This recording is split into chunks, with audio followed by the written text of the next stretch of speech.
Do you see the living Jesus?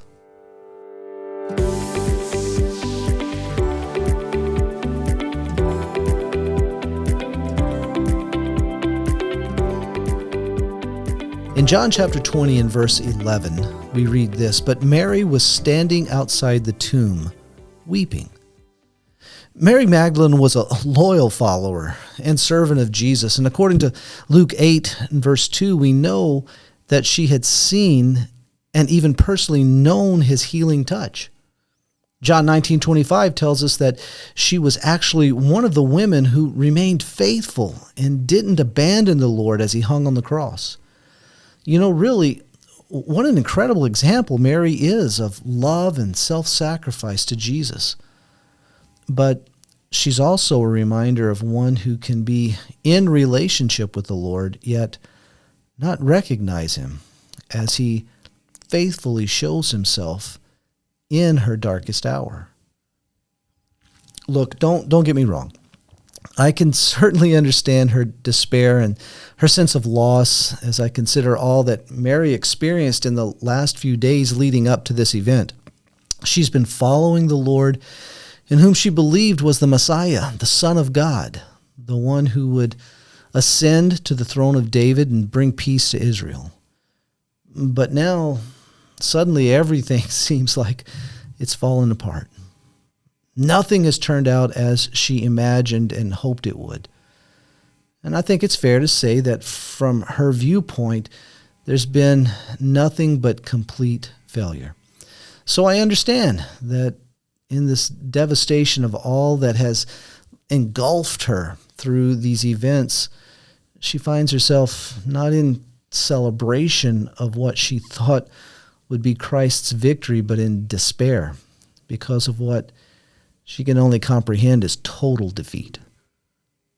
The word used here in John 20, verse 11 for weeping means to wail. And it's accompanied with refusing to be comforted in Matthew 2:18 and bitterness in Matthew 26:75. So I put all this together, and it tells me that this is a deep, heartfelt, unconsolable weeping.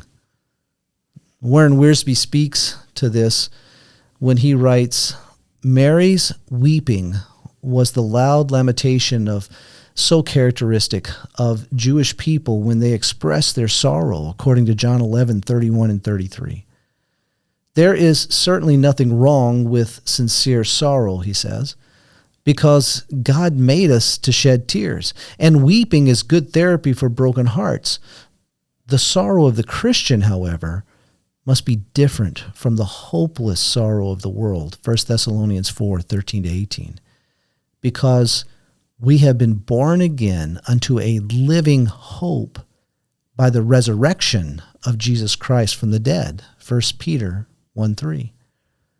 And verse 15 in our text goes on to read like this, "When she had said this, she turned around, saw Jesus standing there, and did not recognize that it was Jesus." You know, why didn't she recognize the Lord? I've seen where people have suggested that, maybe it was because it was so dark in that part of the garden that she couldn't see him, or maybe she was simply not allowed to recognize him, like the disciples on the road to Emmaus. And others would say, well, the tears that were in her eyes prevented her from seeing clearly. And, while all of these suggestions make sense, and I'd like to suggest maybe another option, though. I wonder if it could simply be due to the fact that she only knew Jesus to be dead, and so she wasn't looking for him to be standing in front of her. In her extreme sorrow and disappointment, the last person this otherwise faithful servant was looking for was the living, sovereign Son of God, the one who Paul says is the head over all rule and authority, according to Colossians 2:10. Guys, how often do we do the same thing? Many of us have put our faith in Jesus, believing that he died to pay the price of our sins, and then we go on to face the trials in life like that's all we get from him. Mary believed in his death, but even though he had told his followers on multiple occasions that he would rise again, like in John 2, 19 to 22, and 10, 14 to 18, and 16, 16 to 22, she finds herself without hope. And so we find ourselves in the same place when our belief in Jesus' death doesn't take us beyond the grave. Paul says it like this in Romans 5:10, "For if while we were enemies, we were reconciled to God through the death of his Son, much more, having been reconciled, we shall be saved by his life."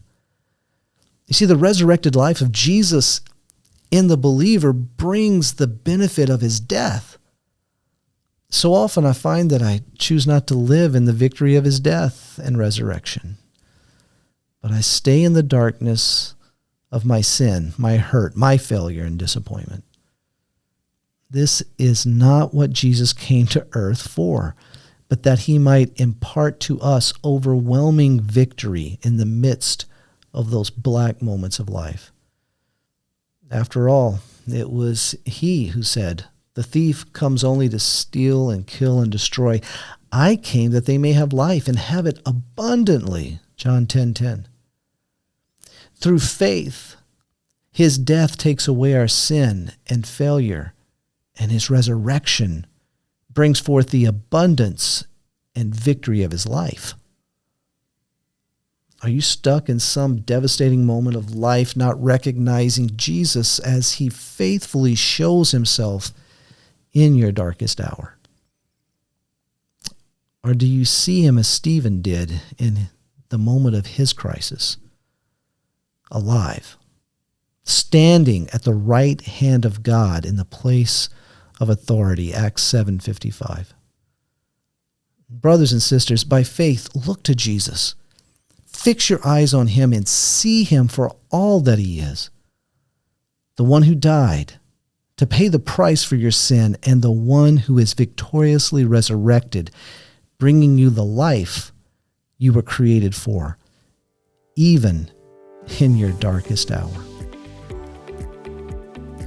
My name is Kelly Daugherty, and this has been a quick reminder of the His Hill podcast. Our regular episodes are dropped every Thursday, so make sure to check in then and find the newest episode. If you would like to get in touch with me, you can do so by email at Kelly, Kelly, @hishill.org. Thanks for listening, and remember, keep your eyes fixed on Jesus.